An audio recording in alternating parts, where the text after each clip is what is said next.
match of next week for you guys. Maybe there's not a Sonar I was Sokka. hoping you'd say something, just to smile, wink at the camera, Vitality. Yeah. If you do, the solo's right there. There's always Sonar maybe. That could give him a chance. Maybe Wunder decides to pull that one G2 out Sona? again. Yeah, maybe. When your win condition is if G2 are going to play Sana. Okay. Our final game of the week 6 is G2 versus Vitality. So Medic, take it away. Thank you very much, Frosk. I am joined on the caster desk by not only Ender, but also the 17-year-old Finn. Is that it? It's a bit of a debate for the edge there, but... Obviously, commiserations on losing your last game. We had a lot of it on the analyst desk. But let's look forward. Let's look forward to G2 versus Vitality. Is there any way, in your eyes, that Vitality can win this game? Yes. Okay. The draft is going smoothly for G2, and then the 5th pick, they decided to lock in the Garen against Vitality. Oh, okay, yeah. And then... I've seen this one before. It's a bit of a deja vu, you know? Yeah. I can see it happening. There's always the chance they just grabs it all up and it's over then, you know? We'll see. We'll see. Anyway, we are going to jump on into the draft in just a moment's time. 5th pick Garen. That's what we're hoping for here, Finn. If you're a Vitality fan, yes. Yeah, if you're a Vitality fan. If you're a G2 fan, you're probably not hoping for it. That's true, but we've seen grabs. He's a miracle worker. Yeah, he's a He miracle can make worker. the best players in the European League look like the worst players. Only him can do that. Oh, dear. Okay, I see where we're going with this. Ruthless, I love where it. We're going. Okay, let's see here. G2 is playing the blue side, which usually means that Vitality wants to take out the OP champions and look for a favorable trade for them. G2's instantly banning out the strong flex pick in sets, which it kind of looks to me like they want to pick a top laner early, you know, and get a strong matchup there. That makes sense. What do you look towards then? Because like I think Gangplank's had like pretty high priority. Yeah, I know you GP, really like the Aatrox. I like. Sure. Although if I play Aatrox, I'm quite fine playing it to set, so I would lean more towards the GP or maybe an Ornn. Vitality targeting the Pantheon also makes sense in a way. I feel like it's a really strong triple flex for G2. They can play it in all 3 positions, even 4 or 5, I don't know, maybe. Yeah, support Pantheon's It's come out G2, soon. so you never know. Syndra also really standard red set ban, but this means that both Ornn and Senna will be open for G2 if they please, which both seem really high on the tier list. Yeah, I've also got to bring up the Karthus in the jungle too. Or Jankos rather loves to pick that one up, and they ban themselves. They ban away. I think this means that they want to force Vitality to ban the... I mean, they thought that Vitality would give them Senna for Karthus Ornn. They would make this trade, and this makes the trade a lot better for G2. Okay, so with an Aatrox ban here now, that's 2 top laners now. Ornn is up, but G2 decide against that, so they still go for the Senna. Yeah. Do you agree with that? Because now we've seen a lot of this like support-esque Senna in the bot lane with support that's actually the carry. I think, especially if you're G2 and you have such talented players that can play a lot of different champions, the Senna opens up so many possibilities for Mikyx to like go ham, or even Caps, I mean. They can both play the Senna and they can both play the weird champions, so this gives them a lot of flexibility. I just want to say, I saw Senna Volibear in the LCK this morning. I am hoping for Senna Volibear out of G2 here. I'm just saying, if any team wants some free wins, just go Senna Kled and you'll win every game. It's so good. Senna We Kled. don't all have a Kled one trick on our teams, okay? I mean, when Hospice Draven top, I go Kled bot. It's that Yeah, simple. of course you do. Of course you do. When do you play Draven top? I haven't seen that. Hospice played, not me. Okay. Ornn Lee Sin, really standard draft, I think. Ornn is really strong on red side. It's flex as well to top and mid, and Lee Sin is just a really high comfort pick and early game jungler for Skeanz. Ooh, so now the Akali comes through. This is an interesting one. That's not something I would expect. G2 obviously has a plan picking this, but maybe they want to use it to mash into Ornn. Maybe they think that's a good matchup with the Conqueror. She can kind of out-trade him in the long runs. And just run him down on the side lane. So that might be a strategy. I could see that. Of course, the big change to Akali being that the R1 is now targeted, so she's in theory much more vulnerable to like a gank earlier on. But a champion like Ornn can't really abuse that as hard. Sure. So in these matchups, like tank melee matchups, it's not as scary as if maybe against a Syndra or something. Yeah. So matching the Rexa pick to the Lee Sin, very good jungle matchup, and then we see G2 going for the Misfortune. No, Vitality going for the Misfortune. Yeah, and we've had Mikyx in the same position on the caster desk actually talk about the Rek'Sai, in particular the blue side Rek'Sai, and how it enables you to play through the bottom lane based on the terrain. It's so much easier to get around that bot lane when you are blue team and go through the giant wall on the right side of the map. For me, it's the opposite. If I play against if I play against Rexa, I'm blue side, I feel so scared. He can always end up behind me. I do want to just raise the possibility. You know, we have Caps, who used to be a mid lane player. There's an Akali here. Yes. Is it possible we see Senna Akali in the bot lane? I would not be too shocked if I could say so. I feel like if anyone would do it, it's obviously G2, and they for sure have a plan picking Akali like this. We see Vitality targeting out the Tahm Kench, who's obviously the most standard champion to pick with Senna. while G2 is targeting the Fresh, which obviously makes sense a bit in a way, because it gives Misfortune a lot of safety, because she can play really far up and then get lanterned out. He's also one of Jactroll's most played. Of course, he is most troll champion. He's back in the squad for today, replacing Steel back in that support position. Yes. And it gives you a lot of pick potential, gives you a lot of safety for the MF. There's the Jarvan ban from Vitality. Yeah. So if you're in Vitality's spot right now, obviously there's been a whole lot of support champions banned away here. Like Leona is one of those picks that does pair nicely with a Misfortune. When you see a Senna on the other side, especially early on, like you are going to outrange her up until she gets her stacks for the all-in. Would you like to go for that? Because I think like Ornn TP into bot lane, you have a lot of ability to play around that lane. I like the Yuumi a lot. I feel like Yuumi kind of gets a free lane playing as Senna. Senna is quite a scaling champion. Sorry about that. No Hit worries. the wrong button there. I got muted, but Senna is scaling really hard, so by picking Yuumi, you're allowed to get a free lane. Yeah. And obviously Yuumi, MF. Okay, didn't go for Yuumi. Why am I talking about this? I don't know why Ender was trying to censor your opinions there, Finn. Yeah. I apologize. I was trying to cough and I pressed his cough button instead of my own. Okay, so they went with the Rakan, which more in a way it's more like a scaling as well. They just want to look for the fights and not really want the slow laning phase. It also gives you really good follow-up for the Ornn ultimate. And Lee Sin can jump in with this furry man jumping in behind him. Okay, so that's Tarek. So that's probably Senna Tarek bottom lane. We would assume. Yeah, we would assume. You never know, but we would assume. And we'll see where Jisoo decides to go for their final pick. Yeah, because right now you have the Akali that can in theory follow Ornn into both top lane or mid lane if that Ornn decides to flex here. Like I don't think we've actually seen Saken play the Ornn in that middle lane just yet. He's been all about these sort of mages inside of that. So we see the Vladimir, which signalizes that they want to put the top and Akali mid. If they would go Ornn top, it's kind of a matchup where Ornn has a bit of prior early, but then Vladimir outscales him because he can kind of farm for free. Yeah, that's pretty much how like all Vladimir matchups go for the most part. He's like chilling, and Ornn is also chilling, and then they just team fight and do their own thing in the team fight. Ryze obviously is a really good matchup into the Vladimir. Has a lot of early pressure, and kind of when he gets mana, he can constantly abuse the Vladimir. So I would assume they want to match the Ryze with the. They want to match the Vladimir with the Ryze and the Ornn into the Akali. So we might get one of these matching wars where Perkz and Wunder and Cabochard and Skeanz is running around the map trying to get the proper matchups. So like we don't even know coming out of Champ Select, even though like Wunder might be on the Vladimir and Perkz would be on the Akali, like inside of the game you still have the ability to sort of run around between those two lanes. It's kind of clear for me that both teams want to mismatch the matchups. They want their own matchups. So both teams are going to make the most so they can get this. Yeah. Now, how do you feel about this Tarek pick? Because I actually think it's really cool here. It's one of the ones we didn't touch on a whole lot, but like a lot of Vitality's engaged, like the Ornn and everything is super telegraphed. So you see that come in, you can immediately drop that Tarek R, and then Vitality have to like wait out, and then they can't combo the CC with that MF ult. Yeah, Tarek is a champion that Korea prioritizes really heavily because it's just so strong for team fights. The stuns, the heals, the shields, it just gives so much room for your carries to play their game. And it kind of makes it hard for the enemy. They need to like engage first and then back off. Yeah. Then engage again. But it's hard if you have an Ornn because you only have one button, you know? You can't go in and out and in. So I kind of like the pick as well. Yeah, it's a crazy comp from G2 too, because like you don't have the traditional like engage. You have a whole lot of like dive potential, like coming on a flank. The silver lining for Vitality is that they have a lot of engage tools. They have the Ornn, they have the Rakan ult, they have the Lee Sin kick. They have multiple ways to start a fight, so they could theoretically start a fight, bait up the Tarek ult, and then re-engage when it's out. Yeah, so if you were to take the nameplates off in this game, like which team's composition overall do you actually favor? Because like I think in terms of like ease of execution, like scaling, reliable DPS, Vitality have a lot of good things going for them. I do prefer G2's comp though. Sure. I think the Senna's pick right now is a bit stronger than the Ornn, and it's just too much of a power pick that I don't think that Vitality should have given up on the red side. So I'm gonna give it to G2. You're going to give it to G2. All right. I don't think that's too surprising overall, even with the nameplates off. I do want to bring attention to as we jump onto Summoner's Rift. Double exhaust. Double exhaust. Here for G2. That is Perkz exhausting. and Mikyx. Obviously, I didn't realize you were a freak, Ben. I didn't realize that was what was I'm just a happening freak. I'm here. playing tanks. So it kind of signalizes that they want to bait the Vitality to go on to them, and then they can use re-engage with their Tarek ult, their double exhaust, and kind of push them back after they make the engage, right? Yeah.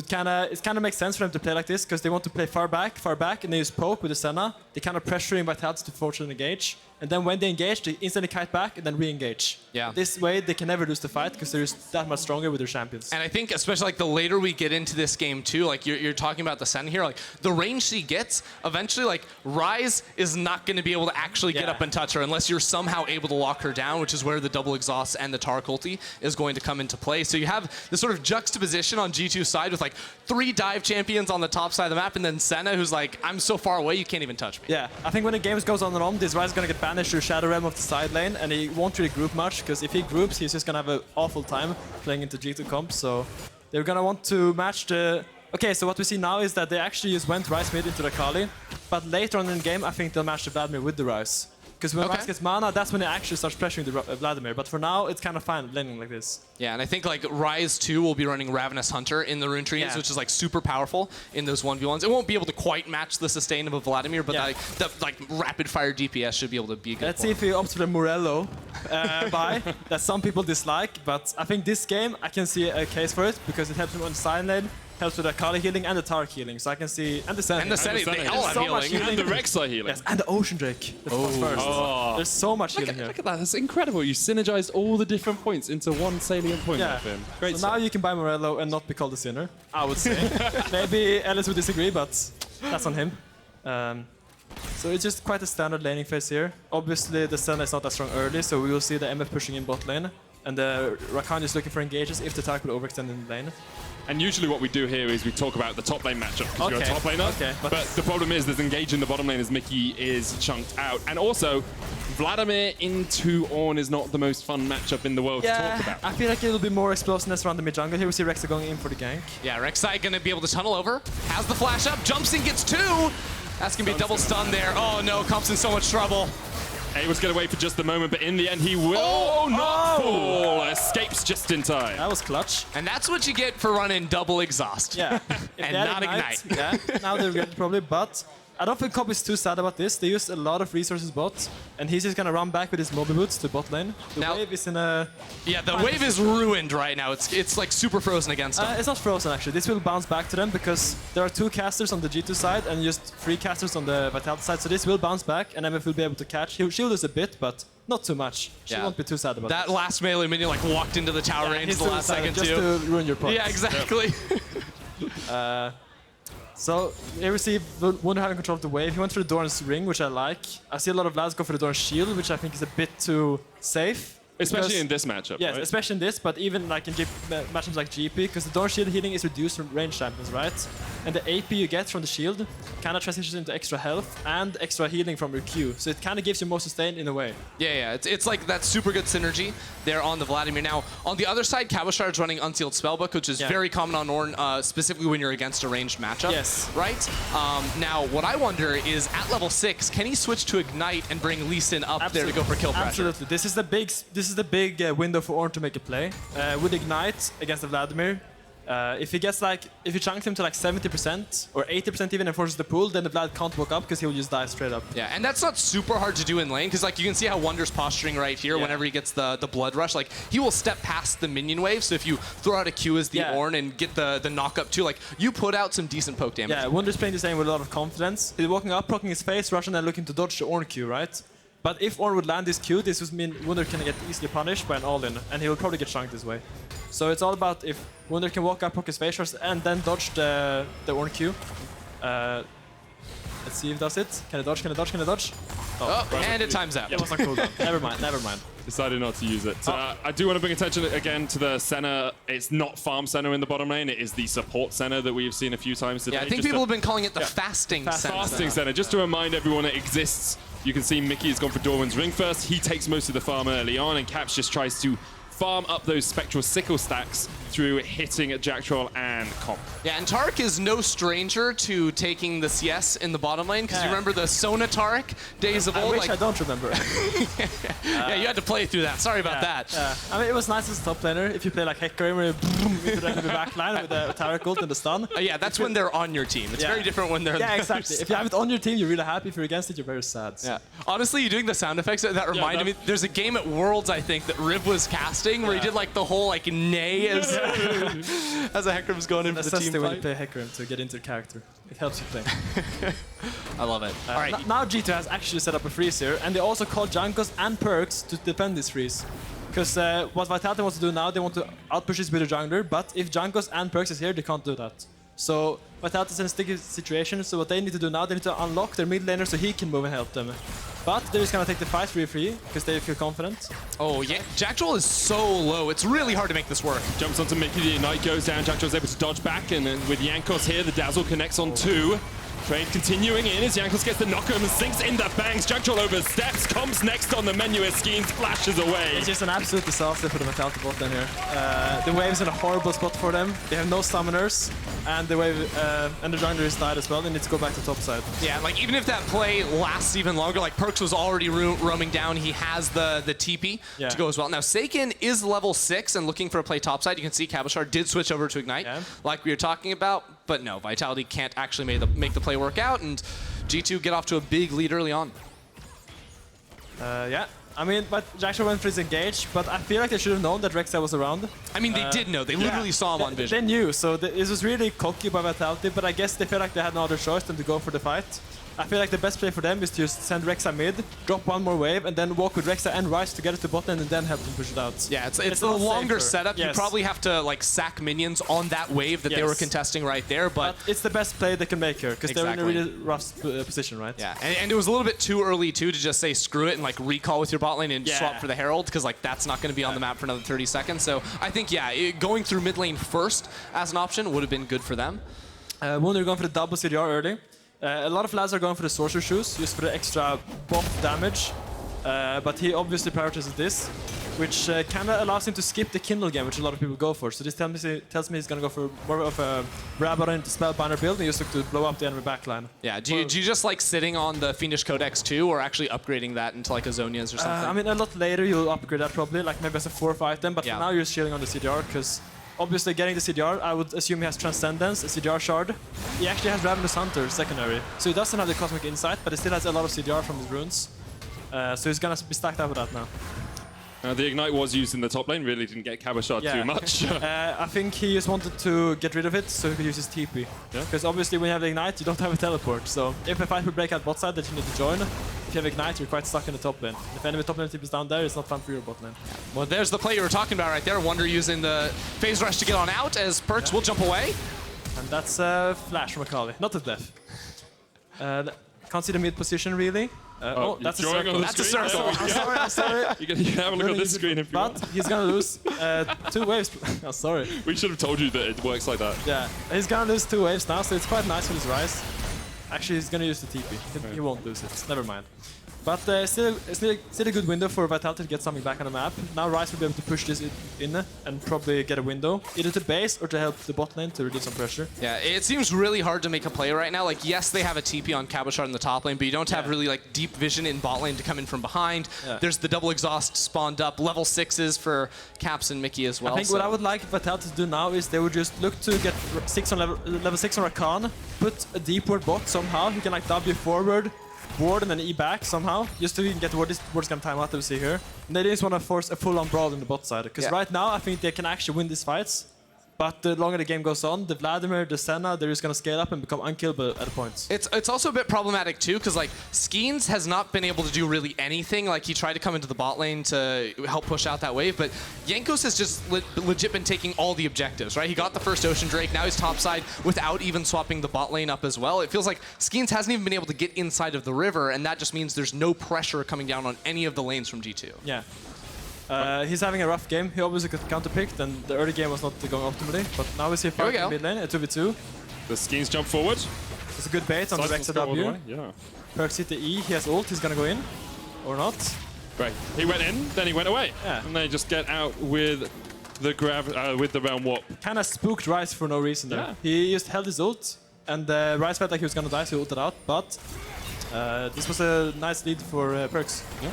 We have got to the 10-minute mark of the game caps you can see flashing out there in the picture-in-picture. I want to ask you, before you leave us, Finn, coming off the first 10 minutes of this game, who is your expected winner and how do you expect it to play out? I think G. Oh, we might wait a second. We might wait a second. And how does this dive go horribly wrong? Here we go. They're going in.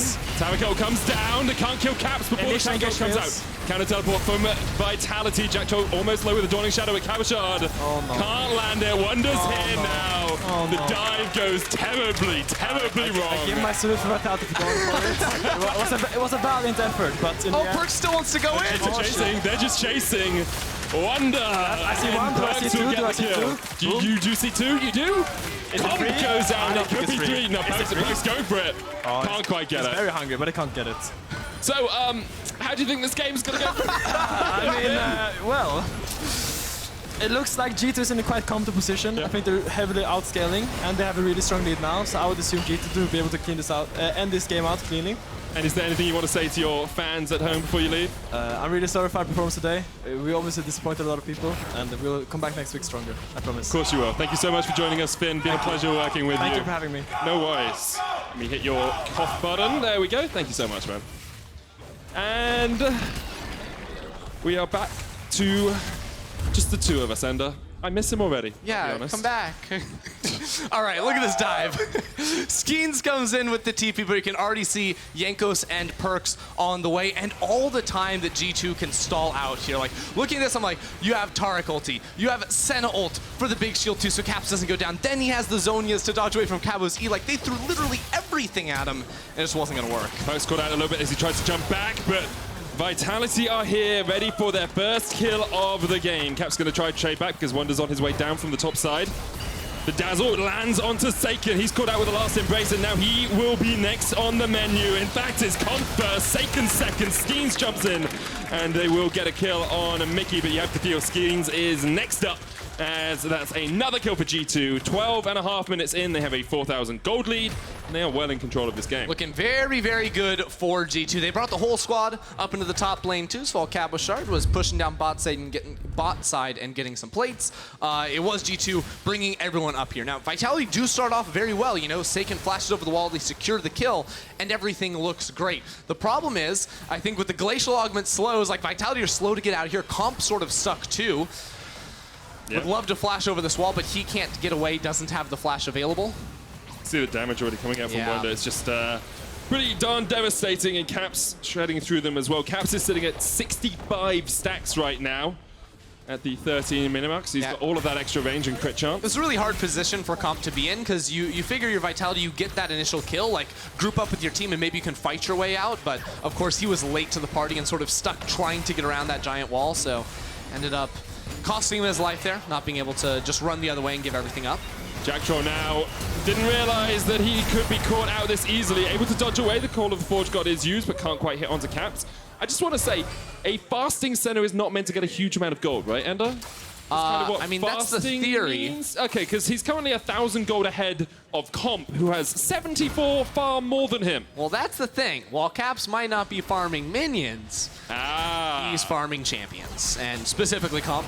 In this one, while the rest of his team is just farming every objective on the map to total control, total dominance for G2 thus far. You can already see, like, the Duskblade came through from Cap, so he is very, very powerful. And the key thing on this fasting Senna is that by going for so many lethality items earlier, like, that's just cheaper than getting yourself like an Infinity Edge or an Essence Tree or any of these items the other meta ADCs are building at the moment. So Caps will be able to get into those and punch out a whole ton of damage. Wunder did end up finishing the Proto Belt just to prove Finn wrong, because he went for the Fiendish Codex first, of course.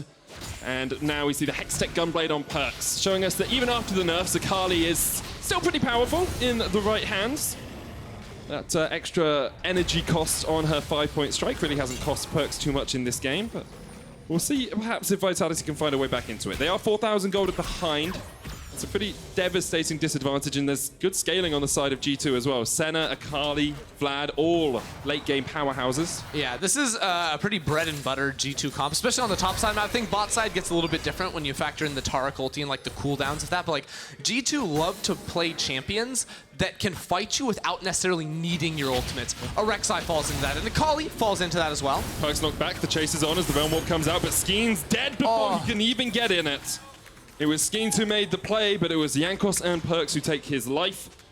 And now with a Rift Herald spawning in just a couple of seconds' time, they may look down towards that. Yeah, Jankos has just been all over Skeanz this game, really dominating from, you know, invading, using Tremor Sense to get vision on Skeanz, counterattacking in the bottom lane early on to the objective control. Like, he has really been on fire, and that's like one of the things that makes G2 so scary, because they don't always just blow you out inside of the laning phase, but Jankos, the way that he moves around them, I mean, they have. Yeah. I'm saying they don't always do it, but Jankos, of course, making it so that it looks like there's a pretty big gap, is what I'm trying to say. It's a worrying trend for Vitality. They did win that one game against Schalke, and then since then they've struggled against most other teams. Had a couple of good games here or there, but I guess G2 is not the opponent that you expect them to be battling in the early game. Yeah, I think the big thing for Vitality in this game is, because as you said, like big, you know, against their odds in this one, but bringing Jactroll back into the lineup, seeing how he was going to fare here, hasn't been given a great opportunity to show a whole lot. Tons of ganks down towards bot side early on. Comp is going to be 0-3, so, you know, there is the hope here as one of the primary initiators for Vitality that we can see him come with some good plays in the team fights, but it's like, really tough. I mean, no, but these are the things you look for, right? Like, Vitality are trying to make decisions around who actually starts on this roster. While you don't come into this game necessarily expecting a win, you are trying to test different elements of this comp. And I think Jactroll is going to feel a lot of pressure in this game after having Steelback come behind him and really be hungry for this position. Jankos trying to catch onto Cabochard here. Skeanz is waiting just around the corner, and Cabo will burn his flash. For anyone keeping score at home, Caps is at 80 stacks now, so that's 100 extra range on the center. Very quick 80 stacks, in my opinion. 17 minutes feels pretty darn fast. Yeah, we've been definitely like the reverse of spoiled. I don't know what you call that, because like Senna's been farming for so long in our league that she gets these like super low stack counts. So 80 minutes at 80 stacks at 18 minutes is absolutely ridiculous. And that was sort of one of the really insane parts about the G2 comp, is that like Ryze, the primary like DPS tool for Vitality, never going to be able to hit Caps anymore. It's just not going to happen. Now they're bringing a Rift Herald into the bot lane at 18 minutes, Medic. Here we go, charging in. Vitality not in nobody's position to answer. One person is here, Cabochard, the one standing member of Vitality in the bottom lane, as the Rift Herald charges in for the inhibitor. We'll take it. Caps on the chase here. Look at the damage. Just so much from Caps already. He's got a Dustblade, he's got some extra lethality, and it looks like G2 actually walking in. They're going to get one more charge too. That is just brutal. Caps is melting through Cabochard, never mind through the rest of Vitality. Caps almost outranging the turret already. Will take down the first Nexus tower of the game. 18.5 minutes in as Perkz teleports towards the top lane, trying to answer Saken. I don't think Saken overstepped. I think Perkz just wanted to mop up all of this CS. Yeah, he doesn't want to lose anything here. Now, that last Rift Herald charge looked absolutely ridiculous. Like, it did way more damage, but that's because the inhib towers actually have 600 HP more than the Nexus towers right there. So that just about one-shot that one with an extra auto attack there from Caps, doing a whole heck of a lot. And now with the Mountain Drake spawning in 15, that will put G2 on Soul Point, the potential to pick up that Mountain Soul at 25 minutes. Assuming, that's pretty early. Assuming that they don't pick up the Vitality Nexus by then. That's a big assumption to make, Ender. I'm going to be honest. This game doesn't have the hallmarks of an Origin one. I don't feel like we're going past 30 minutes at most this game. Okay, I don't feel like Vitality we're going past actually want to fight this. Like, look at the positioning from Jactroll here, right? They pushed out this bot side wave. Jactroll wants to find a flank. He has the flash. It's pretty much now or never for Vitality, because if they die, that also means they give over the Baron to G2. Yeah, they're also giving up all mid-prio to Wunder, who's just pushing it in. G2 don't even really need to fight this if they don't want to, but when have G2 ever backed down from a Barney? Whenever G2 ever stopped in their tracks to think about their decisions? Jactroll's knocked up immediately. Skeanz gets chased out by Perkz, and here comes the TP from Wunder. Realm Warp will get 3 members of Vitality out, but the other 2 die. And the Mountain Dragon goes to G2. Yeah, G2 could just run to Baron right now if they wanted to. Looks like instead they're beelining for that middle lane. I don't feel like they have the fastest Baron in the world. They don't, you're right. They have a lethality, Senna, support-ish, fasting build, so I hear you there, Medic. Not going to be the fastest that, but they are pretty quick at taking it down. And yeah, pretty quick at taking kills. Perkz going to dive underneath the inhibitor tower as Jankos goes in with the Void Rush. That was a pretty fancy feat there from Perkz. Jankos almost falls. Caps going low as well, and Caps will be shut down. Cabochard on the chase as he looks to see if he can dodge between Perkz and Mikyx. He managed that pretty successfully. Perkz jumping. Oh my! That is disgusting. Oh, that's 200 years worth of damage right there. Perkz gets a double at the end. 5-1 and 2 on the Akali now, and he's not done. Jumps all the way back with the Shuriken flip. And this will be the second inhibitor tower going down at 20 minutes, 52 may seconds. be the game. Look, they have double big super minions coming through the bottom lane as well. Jactroll is respawning, so it would be a 4v4 inside of the base if they had wanted to go for it. They decide against it. Maybe just let the super minions do it. Can Vitality clear those This out? is a new version of G2, right? 2019 G2 with Perkz in the bot lane, Caps in the mid lane. They would have just gone for the Nexus right there, Medic. Caps as an AD carry has made them more controlled as a team. That is what you are telling me. Wunder now finished his death cap. We'll have another look at this fight around the dragon. Yeah, call it that? Okay. Yeah, I mean, but Jankos so all does a great Jankos job has to do is A-click the ground, and then he auto-knocks up Jactroll. Really hard like, to A-click I want the to ground. tell you that was a sick play by him, but as a Rek'Sai player, I'm telling you, like, there's very few mechanics you need to know. In this case, it's just not even accuracy. It's just A-click the ground, and when someone goes over you, you're going to pop up and instantly ruin their day. Then Cabochard gets a little bit up here with Saken, who ends up getting jumped straight on top of. But I will give Cabochard credit. He did turn it around in the end with an Ignite to finish off Caps with that Unsealed Spellbook, which we don't even show. We don't even give him a chance to look good. No. That's just messed up, dude. It's the G2 bias in our replay team right there. Not showing the end of the fight. That's a joke. That was a joke. All right, Vitality, they're trying to do it again. Go for the flank, go for the fight. Here we go. Perkz isn't here. Perkz doesn't have teleport. Here we go. Oh, baby! Jactroll jumps in straight away, but the Cosmic Radiance comes down. However, Wunder's already fallen now. Mikyx caught out of place, rooted up with the Rune Prison. Call of the Forge God doesn't connect. Caps with the huge Here's amount Perkz, of though. damage, but here comes Perkz. Comp, you're the target, you're the idea, and Caps will take him out. Now, Perkz could die. He's got the perfect execution, decides against chasing any further. Cabochard getting chased out by Jankos. Caps already at 100 stacks. It's just going to rain hell on them from range. Saken dodges out from the last embrace with a flash. And now this should be it. The single Nexus Tower is down below half health. And G2 in 23 minutes are looking to end Vitality's day and end the week of the LEC. But first, they're going to wait for the minions. Wunder no TV to get into the base, but they're finally going to jump on forward here. The Dazzle lands. Cabochard tries to go in, gets a 4-man knockup, but Vitality just don't have the damage to answer. Jankos goes on a rampage.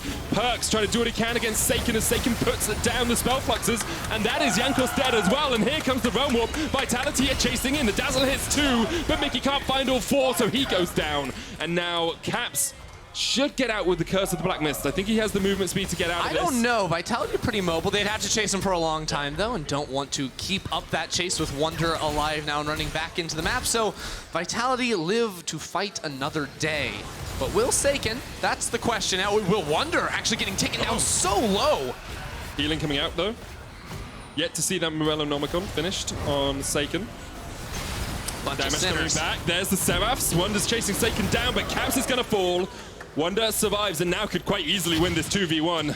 Skeanz just like, please get the hell away from me. Oh, no. Here comes Perkz. Skeanz, you don't have a kick to get Perkz away. And Perkz will happily accept his 6th kill of the game. He wants comp, too. Comp's like, wait, Cabo, can you help me? Can you help me? Perkz still has that second charge, the ulti. Oh. That was quite instant land. death, if that Shuriken. I mean, it could still be instant death. Jactroll goes in. There's the charm. Perkz overextended, looking for the kills. Call of the Portugal's going to come down. Wunder uses the Sanguine Pool to get away from it. And we'll just walk away with that phase rush. It's got a bit messy, Ender. Yesterday on PGL, we had Grabs as a guest, and he talked about how at the start of 2020, G2 weren't having enough fun in their games. It wasn't the 2019 G2 that was having fun. They're having a lot of fun in this game, Medic. Perkz has literally not got his hands on his keyboard right now, so just like, guys. He's also dead, so like, what would he be doing? I want him to be practicing mechanics, keeping his hands warm.